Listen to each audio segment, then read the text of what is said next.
ನಮಸ್ಕಾರ. ವಿಶೇಷ ಕಾರ್ಯಕ್ರಮಕ್ಕೆ ಸ್ವಾಗತ. ನಾನು ಸಿಂಚನ. ಒತ್ತಡದ ಜೀವನ ಮತ್ತು ಬದಲಾಗ್ತಾ ಇರೋ ಜೀವನ ಶೈಲಿಯಿಂದ ಜನರಿಗೆ ನೂರಾರು ಸಮಸ್ಯೆಗಳು ಕಾಡ್ತಾನೆ ಇರುತ್ತವೆ.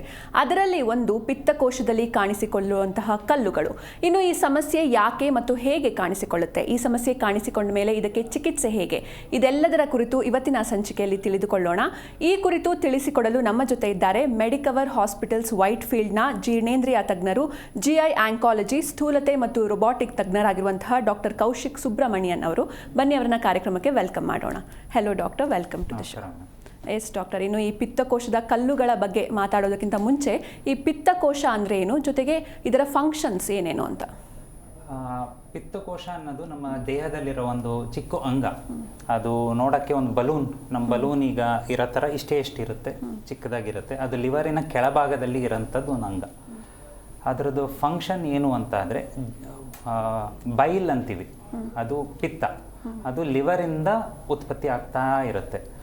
ಅದು ಲಿವರಿಂದ ಬಂದು ಪಿತ್ತಕೋಶದಲ್ಲಿ ಸ್ಟೋರ್ ಆಗುತ್ತೆ. ಅದೊಂದು ಟ್ಯಾಂಕ್ ಥರ, ಚಿಕ್ಕ ಟ್ಯಾಂಕು, ಅಲ್ಲಿ ಸ್ಟೋರ್ ಆಗುತ್ತೆ. ನಾವು ಊಟ ಮಾಡಿದಾಗ ಆಹಾರ ನಮ್ಮ ಸಣ್ಣ ಕರುಳಿಗೆ ಹೋದಾಗ ಅದಕ್ಕೊಂದು ಸಿಗ್ನಲ್ ಸಿಗುತ್ತೆ. ಆವಾಗ ಆ ಪಿತ್ತಕೋಶ ಅನ್ನೋದು ಎಲಾಸ್ಟಿಕ್ ಆರ್ಗನ್, ಅದು ಹಿಂಗೆ ಕಂಟ್ರಾಕ್ಟ್ ಆಗುತ್ತೆ. ಆಮೇಲೆ ಪಿತ್ತನ್ನು ರಿಲೀಸ್ ಮಾಡಿ ಕರುಳಿಗೆ ಸೇರಿಸುತ್ತೆ. ಅದರದ್ದು ಕೆಲಸ ಸ್ಟೋರೇಜ್ ಆ್ಯಂಡ್ ರಿಲೀಸ್ ಆಫ್ ಪಿತ್ತ ಆರ್ ಬೈಲ್. ಓಕೆ, ಸೊ ಈ ರಿಲೀಸ್ ಆಫ್ ಬೈಲ್ ಜ್ಯೂಸ್ ಏನಿದೆ ಅದು ಏನಕ್ಕೆ ಯೂಸ್ ಆಗುತ್ತೆ ಅಂದರೆ, ನಾವು ತಿನ್ನುವಂಥ ಆಹಾರದಲ್ಲಿ ಯಾವ ನ್ಯೂಟ್ರಿಯೆಂಟ್ನ ಅದು ಬ್ರೇಕ್ ಡೌನ್ ಮಾಡೋದಕ್ಕೆ ಯೂಸ್ ಆಗುತ್ತೆ ಅಥವಾ ಏನಕ್ಕೆ ಯೂಸ್ ಆಗುತ್ತೆ? ನಮ್ಮ ಆಹಾರದಲ್ಲಿ ಡೈಜೆಷನ್ ಆಗಲಿಕ್ಕೆ ಪಿತ್ತ ಅನ್ನೋದು ತುಂಬ ಇಂಪಾರ್ಟೆಂಟ್ ಒಂದು ಜ್ಯೂಸ್, ಲಿವರಿಂದ ಬರೋಂಥದ್ದು. ಅದು ಇಲ್ಲ ಅಂತಂದರೆ ಅರ್ಧಕ್ಕರ್ಧ ಡೈಜೆಷನ್ ಆಗೋದಿಲ್ಲ. ಇದು ಆದರೆ ನಮಗೆ ಕರೆಕ್ಟಾಗಿ ತಿಳ್ಕೊಬೇಕಾಗಿರೋದು, ಅದಕ್ಕೂ ಪಿತ್ತಕೋಶಕ್ಕೂ ರಿಲೇಷನ್ ಇಲ್ಲ. ಅಂದರೆ ಪಿತ್ತ ಬರ್ತಿರೋದು ಲಿವರಿಂದ, ಅದು ಸ್ಟೋರ್ ಆಗ್ತಿರೋದು ಮಾತ್ರ ಪಿತ್ತಕೋಶದಲ್ಲಿ. ಸೊ ಹಾಗಾಗಿ ಅದು ಎಲ್ಲ ಥರದ್ದು ಊಟ, ಕಾರ್ಬೋಹೈಡ್ರೇಟ್ಸಿಂದ ಹಿಡಿದು ಪ್ರೋಟೀನ್ಸಿಂದ ಹಿಡಿದು ಎಲ್ಲದನ್ನು, ಆಹಾರವನ್ನು ಡೈಜೆಷನ್ನಿಗೆ ಪಿತ್ತ ತುಂಬ ಮುಖ್ಯ. ಓಕೆ ಡಾಕ್ಟರ್, ಇನ್ನು ಈ ಪಿತ್ತಕೋಶದಲ್ಲಿ ಕಲ್ಲುಗಳ ಸಮಸ್ಯೆ ಇದು ಯಾಕೆ ಮತ್ತು ಹೇಗೆ ಉಂಟಾಗುತ್ತೆ ಅಂತ? ಪಿತ್ತಕೋಶದಲ್ಲಿ ಕಲ್ಲು ಹೇಗೆ ಬಂತು ಅನ್ನೋದಕ್ಕೆ ಒಂದು ಚಿಕ್ಕ ಉದಾಹರಣೆ ನಾನು ನಿಮಗೆ ಕ್ವೆಶ್ಚನ್ ಕೇಳ್ತೀನಿ. ಈಗ ಒಂದು ಲೋಟ ನೀರಲ್ಲಿ ಒಂದಿಷ್ಟು ಉಪ್ಪು ಹಾಕಿದ್ರೆ ಏನಾಗುತ್ತೆ? ಅದು ಕರಗತ್ತೆ. ಇನ್ನೊಂಚೂರು ಉಪ್ಪು ಹಾಕಿದ್ರೆ ಅದು ಕರಗತ್ತೆ, ಹೌದಾ? ನಾನು ಉಪ್ಪು ಮೇಲೆ ಉಪ್ಪು ಇನ್ನು ಹಾಕ್ತಾನೆ ಹೋದ್ರೆ ಒಂದು ಹಂತದ ನಂತರ ಕರಗೋದು ನಿಲ್ಲುತ್ತೆ. ಉಪ್ಪಿನ ಕಾನ್ಸಂಟ್ರೇಷನ್ ಜಾಸ್ತಿ ಆದಾಗ ನಿಲ್ಲುತ್ತೆ. ಕರೆಕ್ಟ್. ಆವಾಗ ನಾವು ಹಾಕಿರೋ ಉಪ್ಪು ಏನಾಗುತ್ತೆ? ಹಾಗೆ ಉಳ್ಕೊಳ್ಳುತ್ತೆ, ಕೆಳಗಡೆ ಸೆಡಿಮೆಂಟೇಷನ್ ಆಗಿ ಉಳ್ಕೊಳ್ಳುತ್ತೆ. ಸೇಮ್ ಕಾನ್ಸೆಪ್ಟು ನಮ್ಮ ದೇಹದಲ್ಲಿ ಲಿವರಿಂದ ಬರೋಂಥ ಪಿತ್ತ, ಅದರದ್ದು ಒನ್ ಆಫ್ ದ ಫಂಕ್ಷನ್ ಏನು ಅಂತಂದರೆ ದೇಹದಲ್ಲಿರೋ ಕೊಲೆಸ್ಟ್ರಾಲನ್ನು ತೆಗೆಯೋ ಫಂಕ್ಷನ್ ಅದರದ್ದು. ಈಗ ಕೊಲೆಸ್ಟ್ರಾಲ್ ಸೂಪರ್ ಸ್ಯಾಚುರೇಷನ್ ಅಂತೀವಿ. ಹಂಗಂದರೆ ಅದರಲ್ಲಿ ಹಿಡ್ಕೊಳ್ಳೋಷ್ಟು ಶಕ್ತಿ ಕೊಲೆಸ್ಟ್ರಾಲಿನ ಅಂಶ ಜಾಸ್ತಿ ಆದಮೇಲೆ ಆ ಕೊಲೆಸ್ಟ್ರಾಲು, ನಾವೀಗ ಉದಾಹರಣೆದಲ್ಲಿ ಕೊಟ್ಟಿರೋ ಉಪ್ಪು ಥರನೇ ಕೊಲೆಸ್ಟ್ರಾಲ್ ಕೆಳಗಡೆ ಸೇರಿಕೊಳ್ಳುತ್ತೆ ಆ ಪಿತ್ತಕೋಶದಲ್ಲಿ. ಸೊ ಸೇರಿಕೊಂಡಾಗ ಆ ಕೊಲೆಸ್ಟ್ರಾಲು ಸ್ಟೋನ್ಸ್ ಆಗಿ ಕನ್ವರ್ಟ್ ಆಗುತ್ತೆ. So 90% of the gall bladder stones are cholesterol stones. ಅಂದರೆ ಕೊಲೆಸ್ಟ್ರಾಲಿನ ಅಂಶ ಜಾಸ್ತಿಯಾಗಿ ಸೆಡಿಮೆಂಟ್ ಆಗಿ ಒಂದು ಕಲ್ಲುಗಳಾಗಿ ಬದಲಾವಣೆ ಆಗುತ್ತೆ. ಓಕೆ ಡಾಕ್ಟರ್, ಇನ್ನು ಈ ಸಮಸ್ಯೆಯ ಲಕ್ಷಣಗಳೇನು ಅಂತ ಸಿಂಪ್ಟಮ್ಸ್ ನೋಡೋದಾದ್ರೆ? ಒಂದು ಚಿಕ್ಕ ನಿಮ್ಮ ಹಳೆ ಕ್ವೆಶ್ಚನ್ಗೆ ಇದು ಮರ್ತುಬಿಟ್ಟೆ. ಇದು most of the time cholesterol stones ಆಗಿರುತ್ತೆ. ಕೆಲವೊಂದು ಪೇಷಂಟ್ಸಲ್ಲಿ, ಈಗ ಲಿವರ್ ಹಾಳಾಗಿರೋ ಸಂದರ್ಭದಲ್ಲಿ, ಸಿರೋಸಿಸ್ ಅಂತ ಹೇಳ್ತೀವಿ, ಆ ಥರದಲ್ಲಿ, ಅಥವಾ ರಕ್ತದ ಕೆಲವೊಂದು ಕಾಯಿಲೆಗಳಿದ್ದಾಗ, ಹಿಮೋಲೈಟಿಕ್ ಅನಿಮಿಯಾಸ್ ಅಂತೀವಿ, ಆ ಥರ ಪೇಷಂಟ್ಸಲ್ಲೂ ಗಾಲ್ ಬ್ಲಾಡರ್ ಸ್ಟೋನ್ಸ್ ಬರ್ಬೋದು. ಅವರಲ್ಲಿ ಕೊಲೆಸ್ಟ್ರಾಲಿನ ಅಂಶ ಜಾಸ್ತಿ ಇದೆ ಅಂತ ಆ ಕಾರಣಕ್ಕೆ ಬರೋದಿಲ್ಲ, ಅದರದ್ದು ಮೆಕ್ಯಾನಿಸಮೇ ಬೇರೆ. ಬಟ್ ಆ ಥರದ ಪೇಷಂಟ್ಸು ಅದು ಸಂಖ್ಯೆ ತುಂಬ ಕಡಿಮೆ. ಓಕೆ ಡಾಕ್ಟರ್, ಅದೇ ಇನ್ನು ಈ ಸಮಸ್ಯೆಯ ಲಕ್ಷಣಗಳೇನು ಅಂತ? ಗಾಲ್ ಬ್ಲಾಡರ್ ಸ್ಟೋನ್ಸ್ ಎಲ್ಲಿ ತನಕನೂ ಗಾಲ್ ಬ್ಲಾಡರ್ ಅಂದರೆ ಪಿತ್ತಕೋಶದ ಒಳಗಡೆನೆ ಇರುತ್ತೋ ಹೆಚ್ಚಿನ ಸಮಸ್ಯೆ ಇರೋದಿಲ್ಲ. ಅಬ್ಬಬ್ಬ ಅಂತಂದರೆ ಪೇಷಂಟಿಗೆ ಸ್ವಲ್ಪ ಹೊಟ್ಟೆ ಉಬ್ರ ಅನ್ನೋ ಫೀಲಿಂಗು. ಈಗ ಮುಂಚೆ ನಾನು ತಿಂಡಿಯಲ್ಲಿ 3 ದೋಸೆ ತಿಂತಿದ್ದೆ, ಈಗ 1.5 ದೋಸೆ ತಿಂದ ಮೇಲೇ ನನಗೆ ಹೊಟ್ಟೆ ಫುಲ್ ಅನ್ನಿಸ್ತಿದೆ. ಅಥವಾ ನಾನು ಖಾಲಿ ಹೊಟ್ಟೆಯಲ್ಲಿದ್ದೀನಿ ಆದರೂ ನನ್ನ ಹೊಟ್ಟೆ ಉಬ್ರ, ಫುಲ್, ಏನು ತಿನ್ನೋಕ್ಕೆ ಮನಸ್ಸಾಗ್ತಿಲ್ಲ. ಈ ಥರ ಇದನ್ನು ನಾವು ಡಿಸ್ಪೆಪ್ಸಿಯಾ ಅಂತೀವಿ. ಈ ಡಿಸ್ಪೆಪ್ಸಿಯಾ ಅನ್ನೋ ಒಂದೇ ಕಂಪ್ಲೇಂಟ್ ಇರುತ್ತೆ ಎಲ್ಲಿ ತನಕ ಪಿತ್ತಕೋಶದಲ್ಲಿ ಕಲ್ಲಿರುತ್ತೋ. ಆ ಪಿತ್ತಕೋಶದಲ್ಲಿರೋ ಕಲ್ಲು ಪಿತ್ತಕೋಶದಿಂದ ಜರುಗಿ ಆ ಸಿಸ್ಟಿಕ್ ಡಕ್ಟ್ ಅಂತ, ಅಂದರೆ ಅದು ಪಿತ್ತನಾಳಕ್ಕೆ ಸೇರೋಂಥದ್ದು ಒಂದು ಪೈಪ್ ಇರುತ್ತೆ, ಅದನ್ನು ಸಿಸ್ಟಿಕ್ ಡಕ್ಟ್ ಅಂತೀವಿ. ಅಲ್ಲಿ ಬಂದು ಬ್ಲಾಕ್ ಆಗುತ್ತೋ ಅಥವಾ ಸಿಸ್ಟಿಕ್ ಡಕ್ಟಿಂದನೂ ಹೊರಗಾಗಿ ಪಿತ್ತನಾಳದಲ್ಲಿ ಬ್ಲಾಕ್ ಆಗುತ್ತೋ ಆವಾಗ ರೋಗ ಲಕ್ಷಣಗಳು ತುಂಬ ಸೀರಿಯಸ್ ಆಗುತ್ತೆ. ಹೇಗೆ ಅಂತ ಆದರೆ ಪೇಷಂಟಿಗೆ ಹೊಟ್ಟೆಯ ಮೇಲ್ಭಾಗದಲ್ಲಿ ಬಲಗಡೆ ಮೇಲ್ಭಾಗದಲ್ಲಿ ತುಂಬ ಹೊಟ್ಟೆ ನೋವು ಕಾಣಿಸ್ಕೊಳ್ಳುತ್ತೆ, ವಾಂತಿ ಆಗುತ್ತೆ, ಜಾಂಡಿಸ್ ಕಾಮಾಲೆ ಆಗಬಹುದು, ಜ್ವರ ಬರಬಹುದು, ಈ ಥರ ಸಿಂಪ್ಟಮ್ಸು ಬರುತ್ತೆ, ರೋಗ ಲಕ್ಷಣಗಳು ಈ ಥರ ಇರುತ್ತೆ. ಓಕೆ ಡಾಕ್ಟರ್, ನೀವಾಗಲೇ ಹೇಳ್ರಿ ಹೊಟ್ಟೆ ಉಬ್ಬರ ಆಗೋದು ಅಂತ.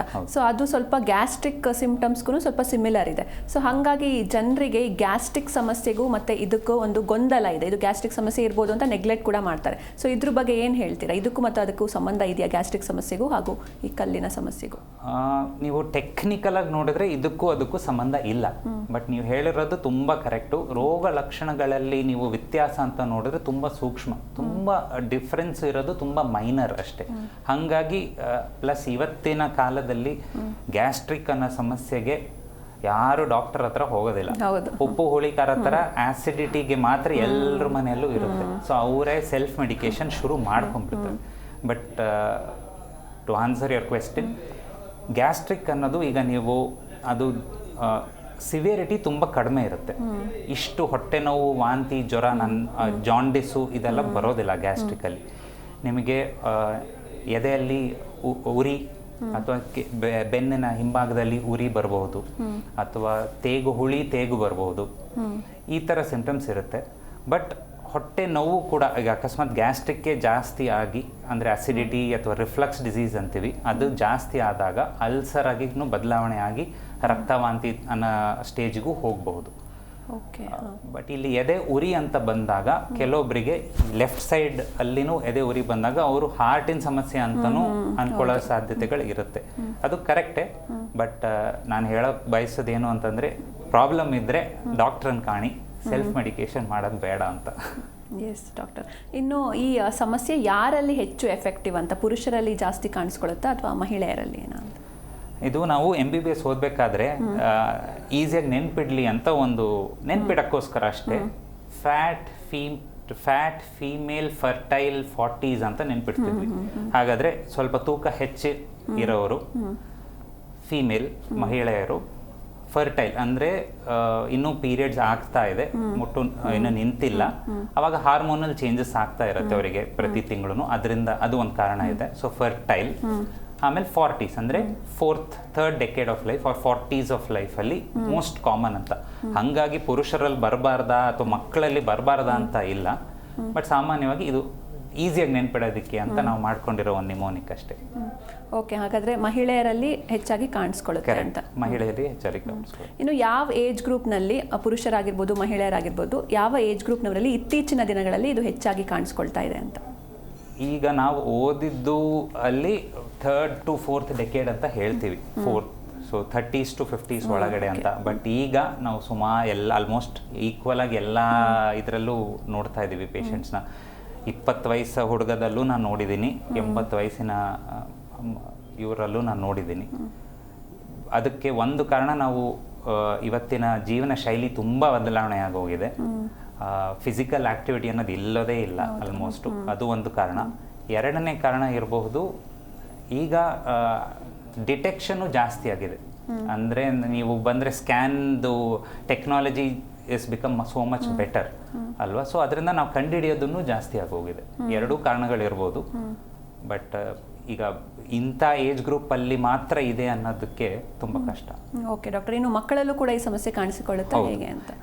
ಮಕ್ಕಳಲ್ಲಿ ನಾನು ಹೇಳಿದ ಹಾಗೆ ಅವರಲ್ಲಿ ಈಗ ರಕ್ತದ ಸಮಸ್ಯೆ ಇದ್ದರೆ ಹೀಮೋಲೈಟಿಕ್ ಅನಿಮಿಯಾಸ್ ಅಂತೀವಿ. ಹೀಮೋಲೈಟಿಕ್ ಅನಿಮಿಯಾಸ್ ಅಂತಂದರೆ ಅವ್ರದ್ದು ರಕ್ತ ಕಣಗಳು ಬಾಡಿ ಒಳಗಡೆನೆ ಅರ್ಲಿಯಾಗಿ, ಸಾಮಾನ್ಯವಾಗಿ ಒಂದು ರಕ್ತ ಕಣದ ಜೀವನಾಂಶ 120 ಡೇಸ್, ಅಷ್ಟು ಒಳಗಡೆನೆ ಅದು ಬ್ರೇಕ್ ಡೌನ್ ಆಯಿತು ಅಂತಂದರೆ ಅದಕ್ಕೆ ಹಲವಾರು ಕಾರಣಗಳಿದ್ದಾವೆ. ಆಯಿತು ಅಂತಂದರೆ ಅದರಿಂದ ರಿಲೀಸ್ ಆಗೋ ಕೆಲವೊಂದು ಬೈ ಪ್ರಾಡಕ್ಟ್ಸ್, ಆ ರೆಡ್ ಬ್ಲಡ್ ಸೆಲ್ ಮುರಿದೋದ ಮೇಲೆ, ತುಂಬ ಲಿಟ್ರಲಾಗಿ ಹೇಳಬೇಕು ಅಂತಂದರೆ ಅದರಿಂದ ರಿಲೀಸ್ ಆಗೋ ಬೈ ಪ್ರಾಡಕ್ಟ್ಸಿಂದನೂ ಗಾಲ್ ಬ್ಲಾಡರ್ ಸ್ಟೋನ್ಸ್ ಆಗುತ್ತೆ. ಸೊ ಅಂಥದ್ರಲ್ಲಿ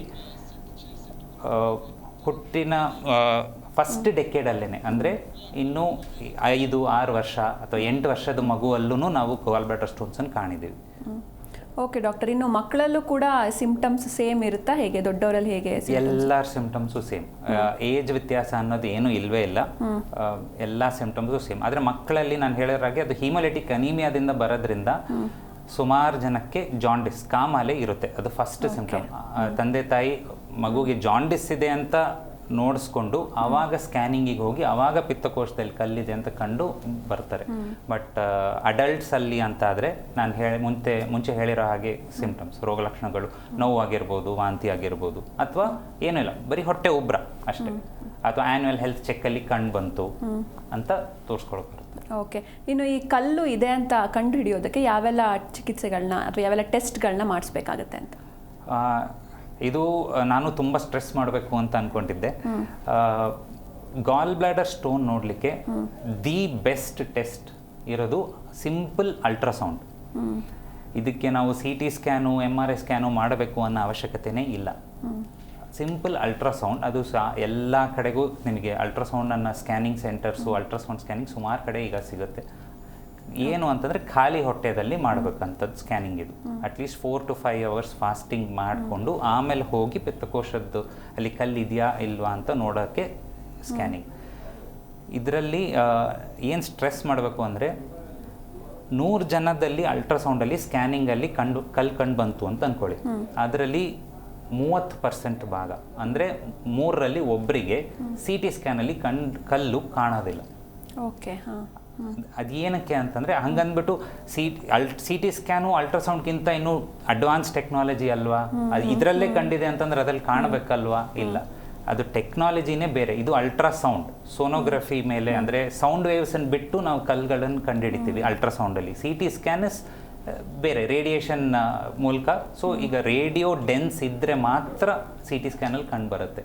ಸೊ ಸುಮಾರು at least 30% of the stones CT ಸ್ಕ್ಯಾನಲ್ಲಿ ಕಂಡು ಬರೋದಿಲ್ಲ. ಸೊ CT ಸ್ಕ್ಯಾನಲ್ಲಿ ಇಲ್ಲ ಅಂದ್ಬಿಟ್ಟು ಅಲ್ಟ್ರಾಸೌಂಡ್ ಡಾಕ್ಟ್ರು ತಪ್ಪಲ್ಲ, ಟ್ರೀಟ್ಮೆಂಟ್ ಮಾಡೋ ಡಾಕ್ಟ್ರು ತಪ್ಪಲ್ಲ. So ultrasound scanning is the easiest and the best method.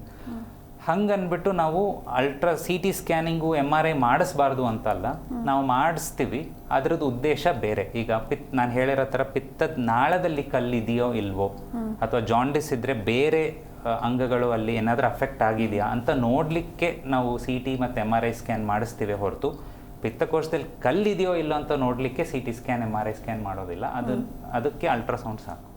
ಅದೇ, ಇನ್ನು ಬಹಳಷ್ಟು ಜನ ಅದೇ CT ಸ್ಕ್ಯಾನ್ ಮಾಡಿಸ್ಬಿಟ್ಟು ಕಲ್ಲಿಲ್ಲ ಅಂದ್ಕೊಂಡು ಸುಮ್ಮನೆ ಆಗ್ಬಿಡ್ತಾರೆ. ಅವರಿಗೆ ಇನ್ನೊಂದು ಅಲ್ಟ್ರಾಸೌಂಡ್ ಸ್ಕ್ಯಾನ್ ಮಾಡಿಸ್ಬೇಕು ಅನ್ನೋದು ಕೂಡ ಗೊತ್ತಿರಲ್ಲ. ಎಸ್, ಸೊ ಇದು ಟೆಸ್ಟ್ಗಳ ಬಗ್ಗೆ ಆಯಿತು. ಇನ್ನು ಯಾವ ರೀತಿಯಾದಂಥ ಟ್ರೀಟ್ಮೆಂಟ್ ಸಿಗುತ್ತೆ ಅಂತ ಮೊದಲಿಗೆ? ಟ್ರೀಟ್ಮೆಂಟ್ ಅಂದರೆ ಪಿತ್ತಕೋಶದಲ್ಲಿ ಕಲ್ಲಿಗೆ ಒಂದೇ ಟ್ರೀಟ್ಮೆಂಟ್ ಇರೋದು, ಅದು ಶಸ್ತ್ರಚಿಕಿತ್ಸೆ. ಸರ್ಜರಿ ಮಾಡಿ ಇಡೀ ಪಿತ್ತಕೋಶನ್ನ ತೆಗಿಯಂಥದ್ದೇ ಟ್ರೀಟ್ಮೆಂಟ್. ಅದು ನಮ್ಮ ದೇಶದಲ್ಲಿ ಬೆಂಗಳೂರಲ್ಲಾಗಿರ್ಬೋದು, ನಮ್ಮ ದೇಶದಲ್ಲಿ ಎಲ್ಲಾದರೂ ಆಗಿರ್ಬೋದು, ಜಗತ್ತಲ್ಲಿ ಎಲ್ಲಾದರೂ ಆಗಿರ್ಬೋದು, ಟ್ರೀಟ್ಮೆಂಟ್ ಇರೋದು ಒಂದೇ. ಯಾಕಂದರೆ ಸುಮಾರು ಪೇಷಂಟ್ಸು ಬಂದು ಕೇಳ್ತಾರೆ, ಸರ್ ಬರೀ ಕಲ್ಲನ್ನು ತೆಗೆದು ಬರೋಕ್ಕಾಗಲ್ವಾ, ಪಿತ್ತಕೋಶನ್ನೇ ಏನಕ್ಕೆ ತೆಗಿಬೇಕು ಅಂತ. ಪ್ರಾಬ್ಲಮ್ ಇರೋದು ಪಿತ್ತಕೋಶದಲ್ಲಿ, ಕಲ್ಲು ಅಲ್ಲಿ ಫಾರ್ಮ್ ಆಗ್ತಿದೆ. ಇವತ್ತು ನಾನು ಪಿತ್ತಕೋಶ ಅಲ್ಲಿ ಬರೀ ಕಲ್ಲನ್ನು ತೆಗೆದ್ಬಿಟ್ಟು ಬಂದರೆ ನಾಳೆ ಮತ್ತೊಮ್ಮೆ ಮಗದೊಮ್ಮೆ ಫಾರ್ಮ್ ಆಗುತ್ತೆ ಸ್ಟೋನ್. ಸೊ ಮತ್ತೆ ನಾನು ಸರ್ಜರಿ ಮಾಡ್ಲಿಕ್ಕೆ ಬರೋದಿಲ್ಲ. So standard treatment, gold standard is goal bladder removal. ಇಡೀ ಪಿತ್ತಕೋಶನ ತೆಗಿಯೋಂಥ ಟ್ರೀಟ್ಮೆಂಟೇ ಪಿತ್ತಕೋಶ ಕಲ್ಲುಗಳಿಗೆ ಒಂದು ಪರಿಹಾರ. ಓಕೆ, ಒಬ್ರು ಕಾಲರ್ ಇದ್ದಾರೆ, ಮಾತಾಡ್ಸೋಣ. ನಮಸ್ಕಾರ. ನಮಸ್ಕಾರ. ನಮಸ್ತೆ ಸರ್, ಸ್ವಲ್ಪ ಜೋರಾಗಿ ಮಾತಾಡಿ. ನಮಸ್ಕಾರ ರೀ, ನಾವು ವೀರಣ್ಣ ಅಂತ ಮಾತಾಡೋದು. ಹಾಂ, ಸ್ವಲ್ಪ ಜೋರಾಗಿ ಮಾತಾಡಿ ಸರ್, ನಿಮ್ಮ ವಾಯ್ಸ್ ಕೇಳಿಸ್ತಾ ಇಲ್ಲ. ಹೌದೇನ್ರಿ? ಎಸ್, ಡಾಕ್ಟರ್ ಇದ್ದಾರೆ, ನಿಮ್ಮ ಸಮಸ್ಯೆ ಹೇಳ್ಕೊಳ್ಳಿ. ಎಸ್, ಹಲೋ, ಹೇಳಿ, ಮಾತಾಡಿ. ಹಲೋ, ಡಾಕ್ಟರ್ ಇದ್ದಾರೆ, ನಿಮ್ಮ ಸಮಸ್ಯೆಯನ್ನು ಸರ್. ಹೇಳ್ಕೊಳ್ಳಿ. ನಮಸ್ಕಾರ, ಹೇಳಿ ಸರ್. ನಮಸ್ಕಾರ ಸರ್. ಕಿಡ್ನಿ ಸ್ಟೋನ್ ಆಗಿತ್ತು ರೀ ನಮಗೆ. ಹಾಂ ಸರ್. ಇವಾಗ ಅವಾಗ ಸ್ವಲ್ಪ ನೋವು ಬರ್ತೈತ್ರಿ. ಈಗ ಒಂದು 6 ತಿಂಗಳಾಯ್ತು ರೀ, ಬಂದದ್ದಲ್ಲ. ಈಗ ಸ್ವಲ್ಪ ನೋವು ಕಾಣಿಸ್ಕೊಳಕತ್ತೈತಿ. ಓಕೆ ಸರ್, ಕಿಡ್ನಿ ಸ್ಟೋನ್ ಅನ್ನೋದೇ ಬೇರೆ, ಪಿತ್ತಕೋಶದಲ್ಲಿರೋ ಕಲ್ಲು ಅನ್ನೋ ಸಮಸ್ಯೆನೇ ಬೇರೆ. ಈಗ ಇವತ್ತಿನ ವಿಷಯ ಪಿತ್ತಕೋಶದಲ್ಲಿ ಕಲ್ಲು ಅನ್ನೋದಿರೋದ್ರಿಂದ ಈ ಕಿಡ್ನಿ ಸ್ಟೋನ್ ಬಗ್ಗೆದ ಮಾಹಿತಿ ಈ ಕೊಡೋದು ಸರಿ ಅಲ್ಲ ಅನಿಸುತ್ತೆ. ಬಟ್ ಈಗ ನಿಮಗೆ ಕಿಡ್ನಿ ಸ್ಟೋನ್ ಇದೆ ಅಂತ ಆದರೆ ಮತ್ತೆ ಅದೇ ಕಿಡ್ನಿ ಸ್ಟೋನೇ ಆಗಿರಬಹುದು, ಮತ್ತೆ ಪ್ರಾಬ್ಲಮ್ ಅದರದ್ದು ಚಾನ್ಸಸ್ ಇರುತ್ತೆ. ನೀವು ಒಂದ್ಸತಿ ಡಾಕ್ಟರನ್ನು ಭೇಟಿಯಾಗಿ ಸ್ಕ್ಯಾನಿಂಗ್ ಮಾಡಿಸಿದ್ರೆ ಇನ್ನೂ ಕರೆಕ್ಟ್ ಇನ್ಫಾರ್ಮೇಷನ್ ಸಿಗ್ಬೋದು sir. Yes, thank you sir call ಮಾಡಿದ್ದಕ್ಕೆ. ಎಸ್, ಇನ್ನು ನೀವು ಹೇಳಿದ್ರಿ ಇವಾಗ ಗಾಲ್ ಬ್ಲಾಡರ್ನೇ ರಿಮೂವ್ ಮಾಡಬೇಕಾಗಿರುವಂಥ ಒಂದು ಆಪ್ಷನ್ ಅದೊಂದೇ ಇರೋದು ಅಂತ. ಸೊ ಇನಿಷಿಯಲ್ ಸ್ಟೇಜಲ್ಲಿ ಬಂದರೂ ಕೂಡ ಅದು ಗಾಲ್ ಬ್ಲಾಡರ್ ರಿಮೂವ್ ಮಾಡ್ದಲೇ ಒಂದು ಟ್ರೀಟ್ಮೆಂಟ್ ಕೊಡೋದಕ್ಕೆ ಆಗಲ್ವಾ, ಹೇಗೆ? ಇಲ್ಲ, ಈಗ ನಮ್ಮ ಹಿಂದಿನ ಕಾಲರ್ ಕೇಳಿರೋದು ಎಕ್ಸಾಕ್ಟ್ ಡೌಟ್ಸ್ ನಮ್ಮ ಔಟ್ ಪೇಷಂಟಲ್ಲೂ ಎಲ್ಲರೂ ಕೇಳ್ತಾರೆ. ಕಿಡ್ನಿ ಸ್ಟೋನ್ ಇತ್ತು ಡಾಕ್ಟ್ರೆ, ಅವ್ರ ಕಿಡ್ನಿ ತೆಗ್ದಿಲ್ಲ, ಬರೀ ಕಿಡ್ನಿ ಬರೀ ಸ್ಟೋನ್ ಮಾತ್ರ ತೆಗೆದು ನೀವು ಮಾಡೋದಿಲ್ವಾ ಅಂತ. ಇಲ್ಲ, ನೀವು ಫಸ್ಟ್ ಸ್ಟೇಜಲ್ಲ ಅಂದರೆ ಇದರಲ್ಲಿ ಸ್ಟೇಜಸ್ ಅನ್ನೋದು ಬರೋದಿಲ್ಲ ಗಾಲ್ ಬ್ಲಾಡರಲ್ಲಿ. ಸ್ಟೇಜಸ್ ಅನ್ನೋದು ಆಲ್ವೇಸ್ ಇಸ್ ಫಾರ್ ಕ್ಯಾನ್ಸರ್ ಅನ್ನೋ ಕಾಯಿಲೆಗೆ ಮಾತ್ರ. ಸೊ ನೀವು ಪಿತ್ತಕೋಶದಲ್ಲಿ ಕಲ್ಲಿದೆ ಅಂತಂದರೆ ಇದೆ ಅಥವಾ ಇಲ್ಲ, ಎರಡೇ. ಸೊ ಅದರಲ್ಲಿ ಇನ್ಫೆಕ್ಷನ್ ಆಗಿದೆಯಾ ಇಲ್ವಾ, ಇನ್ಫೆಕ್ಷನ್ ಆಗಿದ್ರೂ ಸಹಿತ ಟ್ರೀಟ್ಮೆಂಟ್ ಒಂದೇ, ಆಗಿಲ್ಲ ಅಂದರೂ ಟ್ರೀಟ್ಮೆಂಟ್ ಒಂದೇ ಅಷ್ಟೇ ಹೊರತು ಸ್ಟೇಜಸ್ಸು ಅಥವಾ ಇವ್ರಿಗೆ ಬೇರೆ ಟ್ರೀಟ್ಮೆಂಟು ಹಾಗೆ ಅಂತ ಬರೋದಿಲ್ಲ. ಕೆಲವೊಬ್ರು ಬಂದು ಕೇಳ್ತಾರೆ, ಲೇಸರಲ್ಲಿ ಆ ಸ್ಟೋನನ್ನು ನೀವು ಬರ್ಸ್ಟ್ ಮಾಡೋಕ್ಕಾಗಲ್ವಾ ಅಥವಾ ಶಾಕ್ ಕೊಟ್ಟು ಆ ಸ್ಟೋನನ್ನು ಮುರಿಯೋಕ್ಕಾಗಲ್ವಾ ಅಂತ. ಇದೆಲ್ಲ ಟ್ರೀಟ್ಮೆಂಟ್ ಇರೋದು ಕಿಡ್ನಿ ಮೂತ್ರಪಿಂಡದಲ್ಲಿರೋ ಕಲ್ಗಳಿಗೆ, ಅದೆಲ್ಲ ಟ್ರೈಡ್, ಟೆಸ್ಟೆಡ್ ಆ್ಯಂಡ್ ಪ್ರೂವ್ಡ್. ಗಾಲ್ ಬ್ಲಾಡರಿಗೆ ಅದೆಲ್ಲ ಟೆಸ್ಟ್ ಮಾಡಿದ್ವಿ, ಆದರೆ ಅಷ್ಟೊಂದು ಸಕ್ಸಸ್ಫುಲ್ ಇಲ್ಲ. ಸೊ ಹಾಗಾಗಿ ಅದನ್ನು ನಾವು ಪೇಷಂಟಿಗೆ ಆಫರ್ ಮಾಡೋದು ಇಲ್ಲ, ಎಲ್ಲೂ ಮಾಡೋದಿಲ್ಲ. It was only as A trial basis ಮಾಡಿದ್ದು, ಒಂದೇ ಟ್ರೀಟ್ಮೆಂಟ್. ಓಕೆ ಡಾಕ್ಟರ್, ಇನ್ನು ಈ ರೊಬಾಟಿಕ್ ಶಸ್ತ್ರಚಿಕಿತ್ಸೆನ ಮಾಡಿಸ್ಬಹುದಾ ಎಲ್ಲರೂ ಅಂತ, ಅದೇ ಅಂದರೆ ಏನು ಅಂತ ಫಸ್ಟ್ ಆಫ್ ಆಲ್? ರೋಬೋಟಿಕ್ ಶಸ್ತ್ರಚಿಕಿತ್ಸೆ ಖಂಡಿತವಾಗ್ಲೂ ಮಾಡಿಸ್ಬೋದು ಗಾಲ್ ಬ್ಲಾಡರ್ ಸಮಸ್ಯೆಗೆ. ಇದಕ್ಕೆ ಅಂದರೆ ಫಸ್ಟು ನಿಮಗೆ ಗೊತ್ತಾಗಬೇಕಾಗಿರೋದು, ರೋಬೋಟಿಕ್ ಅಂತಂದರೆ ಅದು ರೋಬೋಟ್ ಮಾಡೋಂಥದ್ದು ಅಲ್ಲ. ಇದು ನಾವೇ ಸರ್ಜನ್ಸೇ ಕುತ್ಕೊಂಡು ಮಾಡೋಂಥದ್ದು ಶಸ್ತ್ರಚಿಕಿತ್ಸೆ ಆಗಿರುತ್ತೆ. ಇಟ್ ಇಸ್ ಜಸ್ಟ್ ದಟ್ ಈಗ ಲ್ಯಾಪ್ರೋಸ್ಕೋಪಿಕ್ ಸರ್ಜರಿ ಆಗಲಿ, ಓಪನ್ ಸರ್ಜರಿ ಆಗಲಿ, ಪೇಷಂಟ್ ಟೇಬಲ್ ಮೇಲಿದ್ದರೆ ಸರ್ಜನ್ ಇಲ್ಲಿ ನಿಂತ್ಕೊಂಡು ನಾವು ಆಪ್ರೇಟ್ ಮಾಡ್ತೀವಿ. ರೊಬೋಟಿಕ್ಕಲ್ಲಿ ನಾವು ಇಲ್ಲಿ ಆ ರೂಮಿನ ಮೂಲೆಯಲ್ಲಿ ಕೂತ್ಕೊಂಡು ಆಪ್ರೇಟ್ ಮಾಡ್ತೀವಿ. ಬಟ್ ನನ್ನ ಕೈ ಮೂಮೆಂಟನ್ನೇ ರೋಬೋಟು ರೆಪ್ಲಿಕೇಟ್ ಮಾಡುತ್ತೆ, ಅದಕ್ಕೆ ಸ್ವಂತ ಆಲೋಚನೆ ಮಾಡೋ ಶಕ್ತಿ ಇರೋದಿಲ್ಲ. ಸೊ ಸುಮಾರು ಜನ ಕೇಳ್ತಾರೆ, ರೋಬೋಟೇ ಏನೋ ಒಂದು ಮಾಡಿಬಿಟ್ರೆ ನನಗೆ ಬೇಡ, ನಂಗೆ ನೀವೇ ಡಾಕ್ಟರೇ ಆಪ್ರೇಟ್ ಮಾಡಿ ಅಂತ. ಅದಕ್ಕೆ ಸ್ವಂತ ಆಲೋಚನೆಯ ಶಕ್ತಿ ಇಲ್ಲ. AI ಇದು ಬಟ್ AI ಇಲ್ಲ ಅದರಲ್ಲಿ. ಸೊ ಅದು ಫಸ್ಟ್ ಥಿಂಗ್. ಏನು ಡಿಫ್ರೆನ್ಸು ಅಂತ ನೀವು ನೋಡಿದ್ರೆ, ರೋಬೋಟಿಕಲ್ಲಿ ನಮಗೆ ವಿಷನ್ ಕ್ಲಾರಿಟಿ ತುಂಬ ಹೆಚ್ಚು. ಅಂದರೆ ಈಗ ನೀವು ಹಳೆ ಕಾಲದ ಮೊಬೈಲ್ ಫೋನಲ್ಲಿರೋ ಮೊಬೈಲ್ ಕ್ಲಾರಿಟಿಗೂ ಈ ಕಾಲದ ಮೊಬೈಲ್ ಕ್ಲಾರಿಟಿನೂ ವ್ಯತ್ಯಾಸ ಇದೆಯಲ್ವ. ಹಾಗೆಯೇ ಈಗ ಹಳೆ ಕಾಲದಲ್ಲಿ ಇದ್ದಿದ್ದ ಕ್ಯಾಮ್ರಾ ಕ್ವಾಲಿಟಿಗೂ ಇವತ್ತಿನ ರೋಬೋಟಿಕ್ಕಲ್ಲಿರೋ ಕ್ಯಾಮ್ರಾ ಕ್ವಾಲಿಟಿಗೂ ತುಂಬ ವ್ಯತ್ಯಾಸ. ಇದರಲ್ಲಿ ಕ್ಲಾರಿಟಿ ಈಸ್ ಮಚ್ ಮೋರ್, ಅಂದರೆ 3D ವಿಷನ್ ಸಿಗುತ್ತೆ.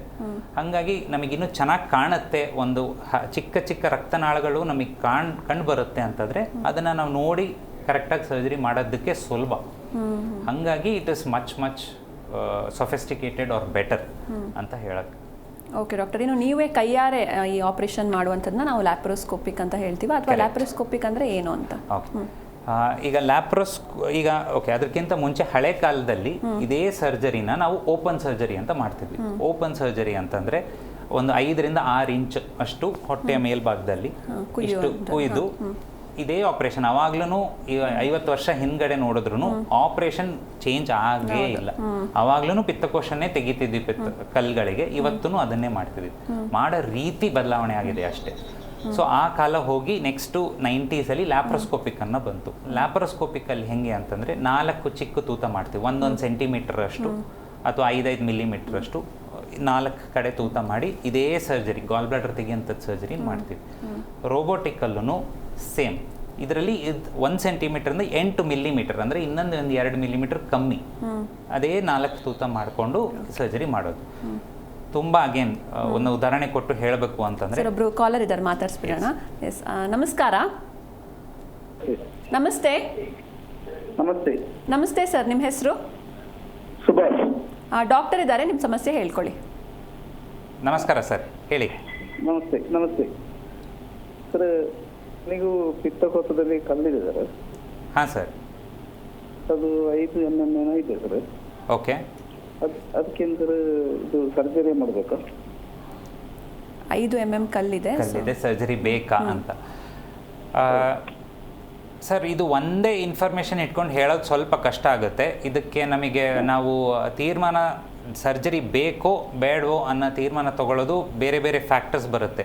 ನಿಮ್ಮದು ವಯಸ್ಸು, ನಿಮಗೆ ಶುಗರ್ ಡಯಾಬಿಟಿಸ್ ಕಾಯಿಲೆ ಇದೆಯೋ ಇಲ್ವೋ, ಅಥವಾ ನಿಮಗೆ ಮುಂಚೆ ಈ ಕಲ್ಲು ನಾನು ಪಿತ್ತನಾಳದಲ್ಲಿ ಸ್ಟಕ್ ಆಗಿ ಹೋಗಿರೋ ಸಂದರ್ಭ ಒಂದೇನಾದರೂ ಆಗಿತ್ತಾ, ನಿಮಗೆ ಕಾಮಾಲೆ ಮುಂಚೆ ಬಂದಿತ್ತಾ, ಅಥವಾ ಚಿಕ್ಕ ಪುಟ್ಟ ಇನ್ಫೆಕ್ಷನ್ ಗಾಲ್ ಬ್ಲಾಡರಲ್ಲಿ ಆಗಿ ಹೊರಟು ತಂತಾನೆಗೆ ಬಾಡಿನೇ ಸರಿಪಡಿಸ್ಕೊಂಡಿದೆಯಾ ಅನ್ನೋದು ಇಷ್ಟು ಫ್ಯಾಕ್ಟರ್ಸ್ ನಾವು ನೋಡಬೇಕಾಗತ್ತೆ.